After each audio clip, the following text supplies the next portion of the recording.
So, what happens during PI planning? PI planning is one of the concepts of SAFe that actually discusses alignment. The focus of PI planning is alignment. What does that mean?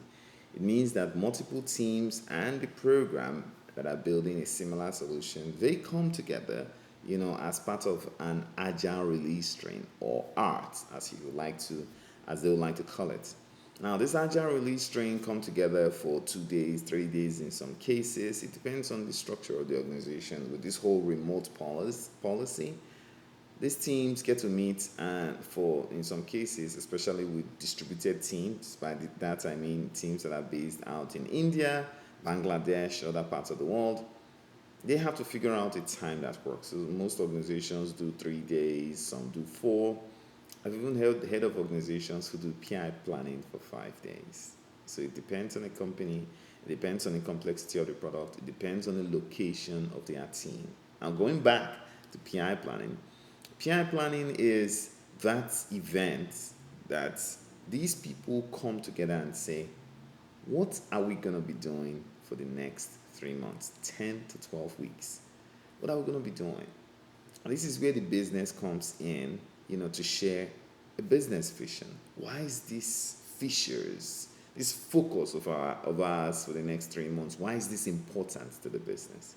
So the business comes in to share the strategy and share the why of this focused work for this between 50 to 125 people planning together. Why is this important for us? And then after the business communicates, so typically imagine that we have a run of show, a schedule. The business comes in, they share their vision. The next folks that come in are the product management folks. The product management folks, I'm referring to the product owners. I'm referring to the individuals who are responsible for, the program backlog. So they come in basically to share the program vision. And after they do, they share the program vision, basically highlighting, 10 features, top 10 features in some cases, in some companies, the top 20 features that they are working on. Now, that doesn't mean that they are not going to be working on other features, but basically the top 10 or top 20 features that have been identified are key value drivers for that particular 10 to 12 weeks. Meaning, if they get those right, every other will fall in line or align.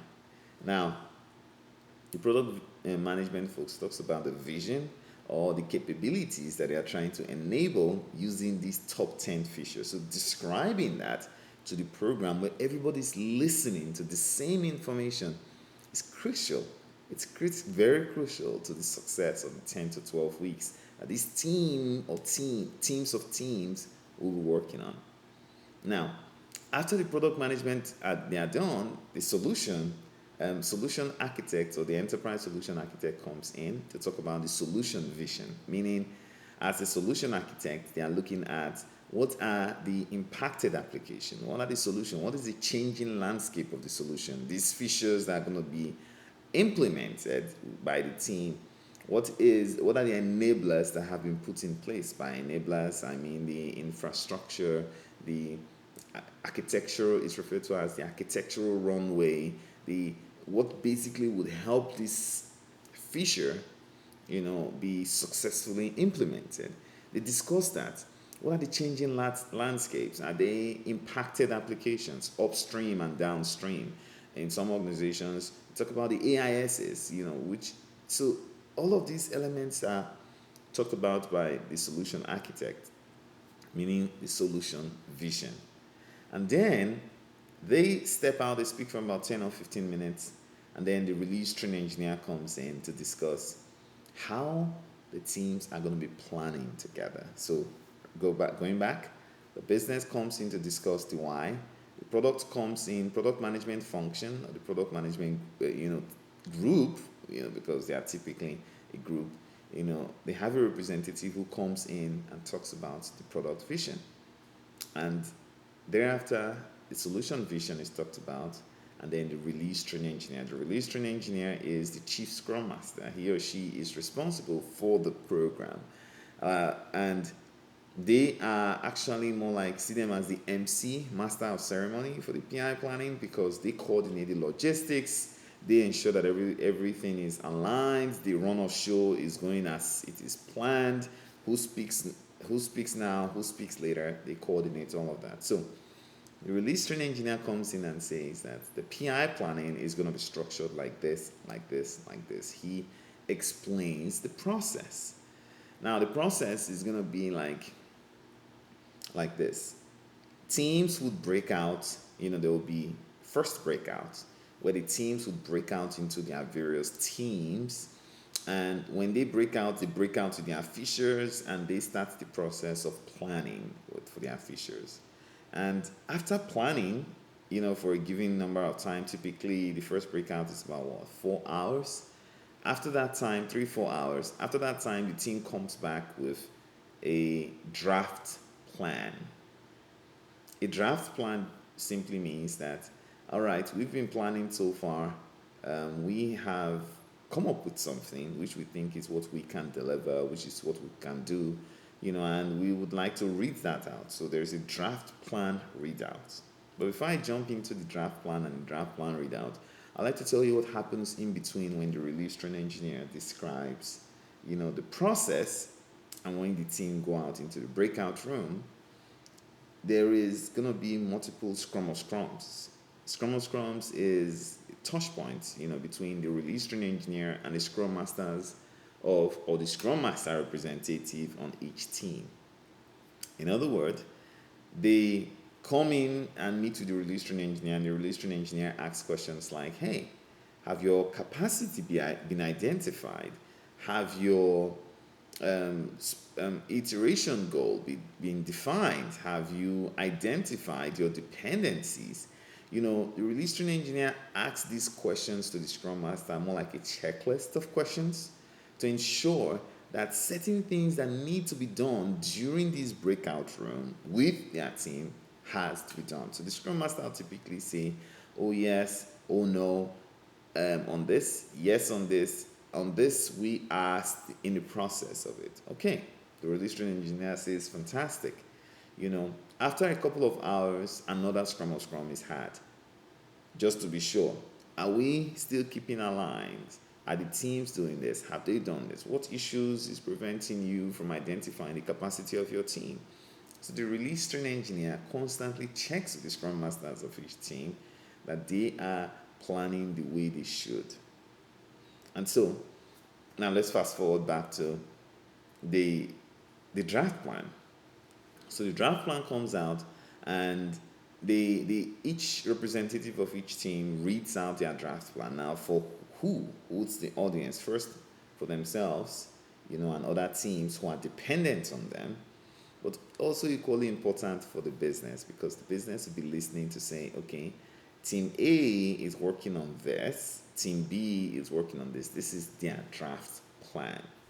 And typically, after the draft plan is read, the PI for that day comes to an end.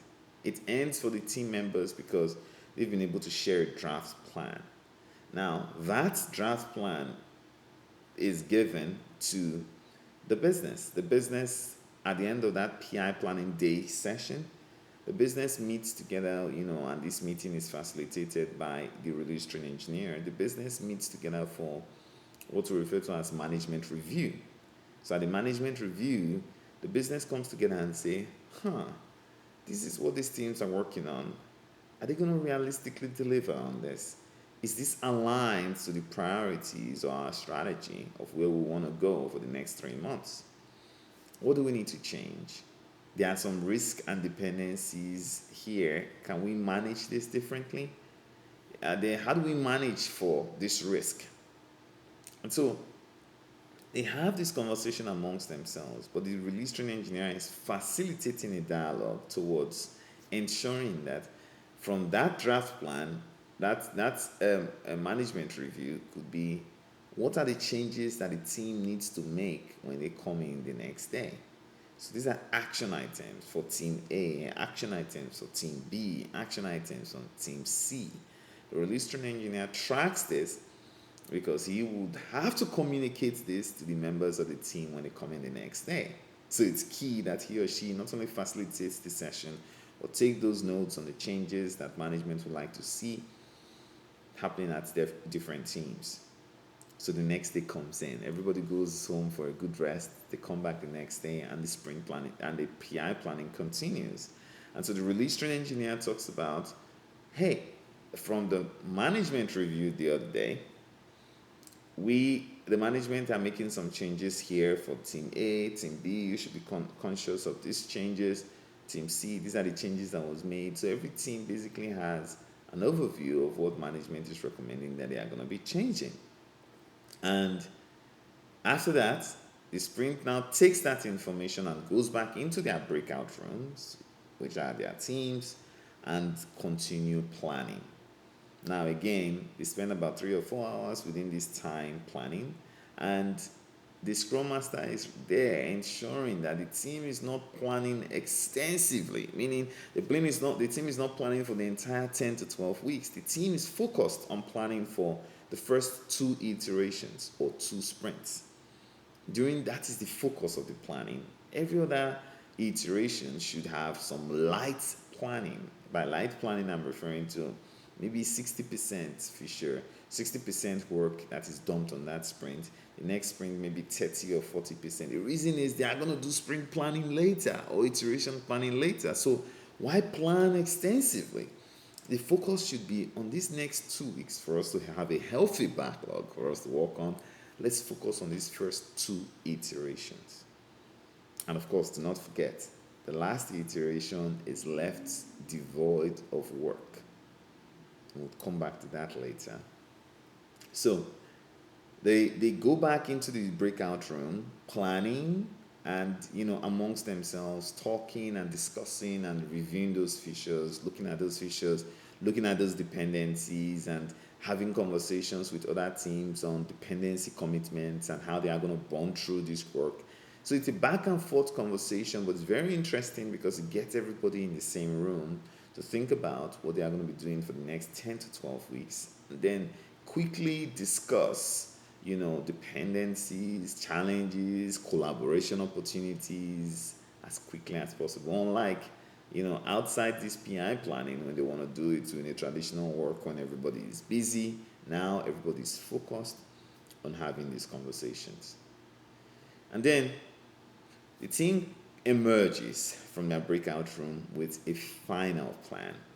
Now, this final plan is shared as like the draft plan, where the team they do readouts, they read out their plans, and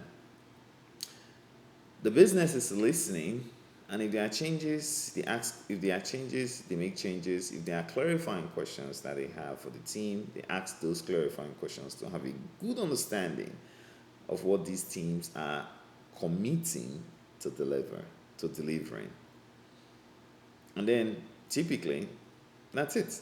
After the final plan, the business accepts the final plan. In some organizations, that have a high level of agile maturity, the teams actually go ahead with, developing the PI objectives for their teams. They go about getting the estimates of their efforts, which is done with the WSJF, weighted shortest job first. These are for highly matured teams, and I don't want to go into this if you are new, but that's something that they do. They get the business to provide the business value, and they use that information together with all the other information like the time to market, the key information will be used during this time to get that number, which is the weighted shortest job first, and they use that to plan around what is priority for the business, what is referred to as true priority for the business. But again, that's going into the complexity and the bolts and nuts of it. What's important is this is an alignment meeting that happens over a couple of days, where everybody looks at the 10 to 20 key features.